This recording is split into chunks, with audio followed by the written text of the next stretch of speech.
Assalamualaikum warahmatullahi wabarakatuh. Perkenalkan, nama saya Sandi Putra Ramadhani, perwakilan dari kelompok 8 untuk menjadi moderator dari kelompok 7 yang akan mempresentasikan materi tentang pengadaan barang dan jasa pemerintah. Sebelumnya, perkenalkan nama kelompok 7 yang terdiri dari yang pertama, Muhammad Imam Rofi'i dengan NIM 202212057, yang kedua Nia Novitasari dengan NIM 202212105, dan yang terakhir Karista Felinda Vikasari dengan NIM 202212107.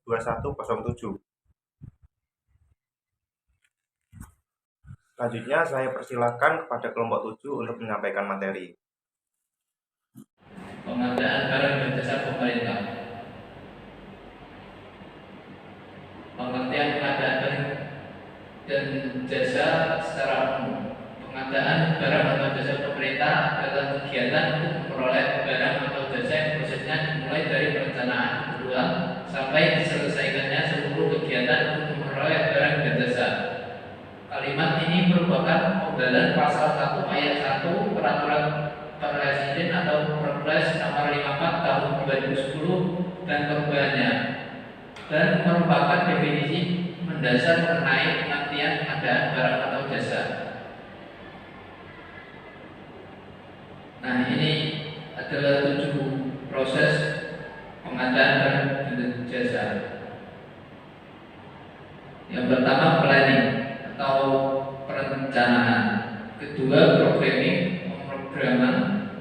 3, budgeting, penganggaran.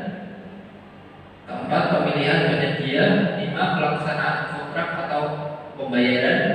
6, penyerahan pekerjaan, handover. 7, pemeliharaan dan pemanfaatan.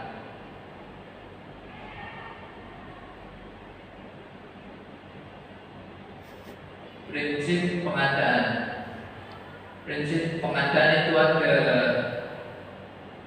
7, yang pertama efisien, 2 efektif, 3 transparan, 4 terbuka, 5 bersaing, 6 adil atau tidak diskriminatif, 7 akuntabel. Pihak terkait pengadaan barang atau jasa. Organisasi pengadaan barang atau jasa melalui penyedia. PA atau pengguna anggaran. Ke KPA, kuasa pengguna anggaran. Yang terakhir ke PPK atau pejabat pembuat komitmen. Yang selanjutnya OLP atau pejabat pengadaan atau unit layanan pengadaan. Yang terakhir itu panitia atau pejabat penerima hasil pekerjaan.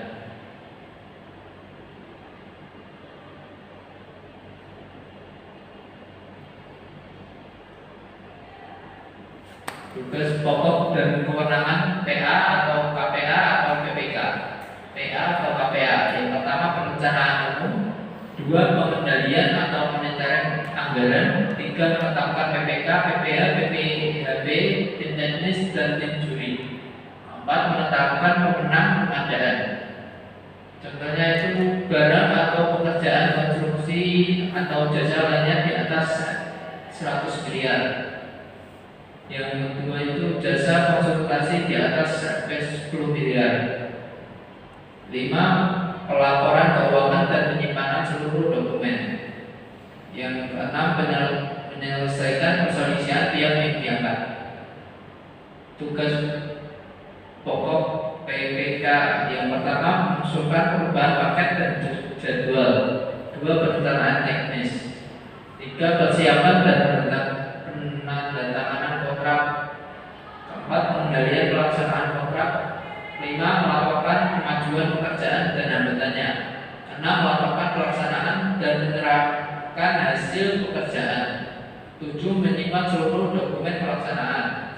8, menetapkan tim pendukung dan tim ahli memberi penjelasan. Selanjutnya akan dibacakan oleh teman saya.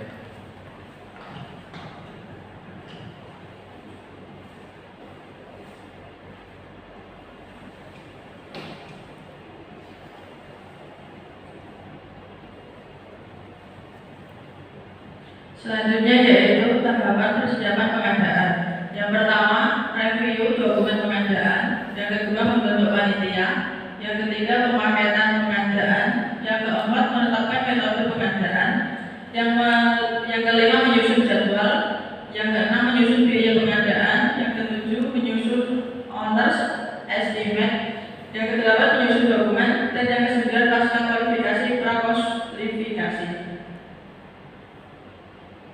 12 tahapan pengadaan barang dan jasa pemerintah. Yang pertama, perencanaan pengadaan. Yang kedua, penyusunan dokumen pengadaan. Yang ketiga, pengumuman. Yang keempat, pengambilan dokumen pengadaan. Yang kelima, penjelasan. Yang keenam, penyerahan dokumen penawaran. Yang ketujuh, pembukaan dan evaluasi penawaran. Yang kedelapan, pengumuman calon pemenang. Yang kesembilan, sanggahan peserta. Yang kesepuluh, penunjukan pemenang. Yang ke-11, penandatanganan kontrak. Dan yang 12, penyerahan barang dan jasa.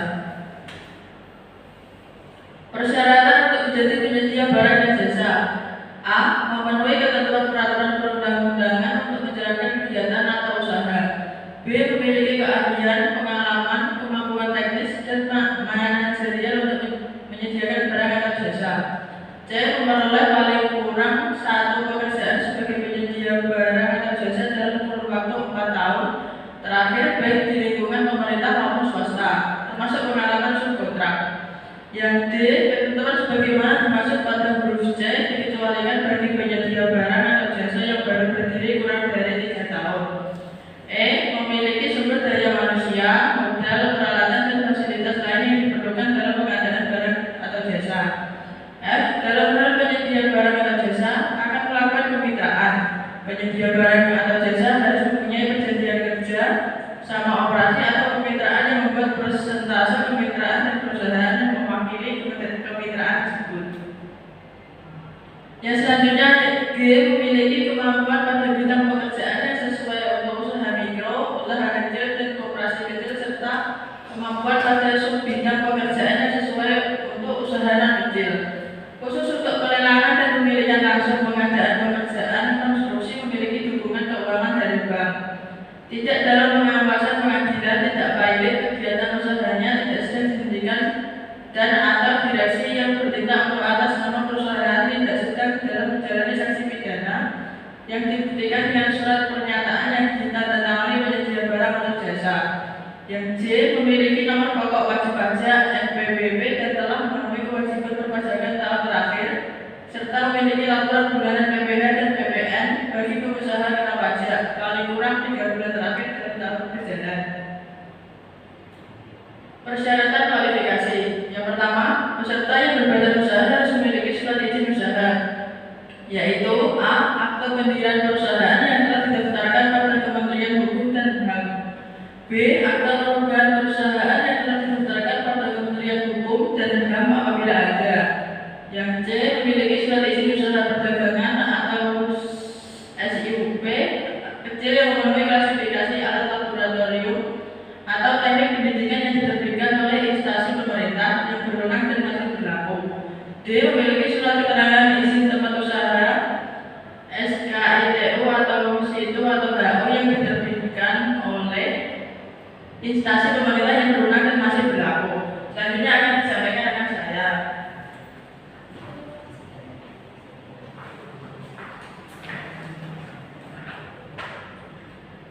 Memiliki surat tanda daftar perusahaan dan DP yang diterbitkan oleh instansi pemerintah yang masih berwenang atau masih berlaku. F. Memiliki NPWP dan telah melunasi kewajiban pajak sesuai dengan peraturan yang berlaku. Yang dibuktikan dengan bukti laporan pajak tahunan atau SPT tahun pajak 2013 dan laporan pajak 3 bulan terakhir yaitu Februari Maret tahun 2014. G. Memiliki pengalaman pada bidang memasok barang dalam kurun waktu 4 tahun terakhir, kecuali bagi penyedia yang baru berdiri kurang dari 3 tahun. H. Memiliki alamat tetap dan dapat dijangkau oleh pos dan perusahaan pengiriman yang dibuktikan dengan surat pernyataan. I. Memiliki kemampuan untuk menyediakan fasilitas atau peralatan atau perlengkapan untuk menyelesaikan pekerjaan yang ditentukan dengan surat pernyataan. Selanjutnya adalah kecurangan dalam pengadaan. Berbagai penyimpangan berupa 1. Pengadaan barang fiktif. 2. Gagal pengadaan barang di markup.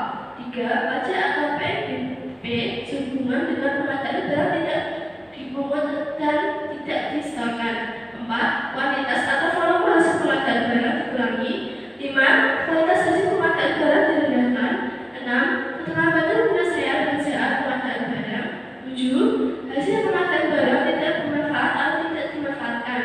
misalnya berlebihan yang tidak sesuai kebutuhan, rendah dan rusak. Yang ke-8, pelanggaran atau ketentuan atau peraturan pengadaan barang yang berindikasi praktik KKN.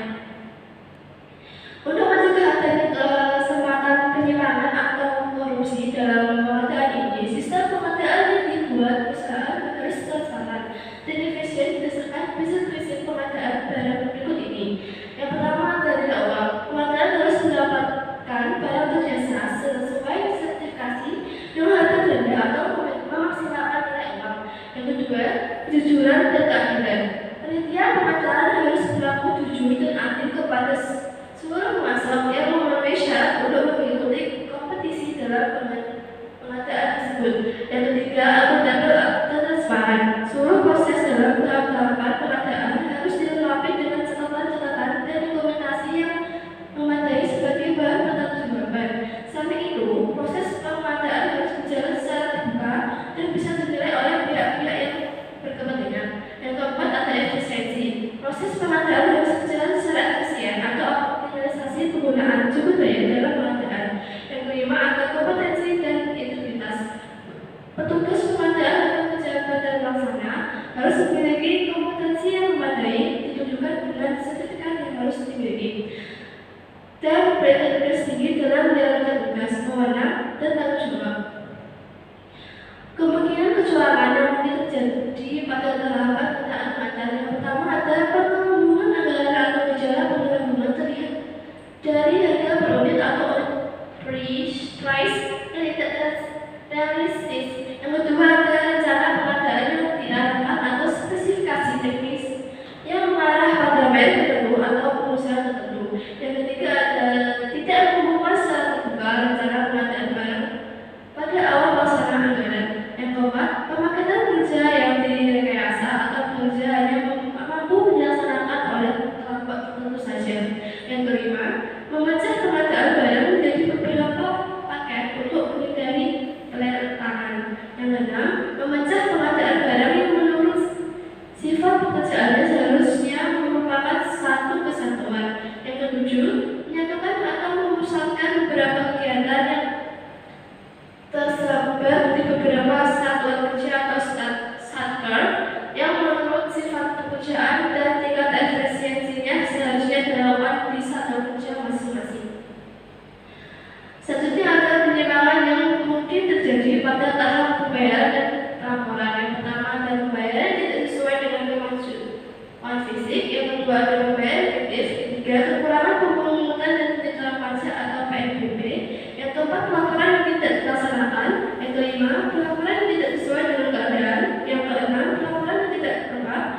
Ketujuh, pelaporan yang tidak sesuai dengan peraturan. Dan yang kedelapan adalah tidak dibuat berita acara atau pihak pembayaran. Terima kasih.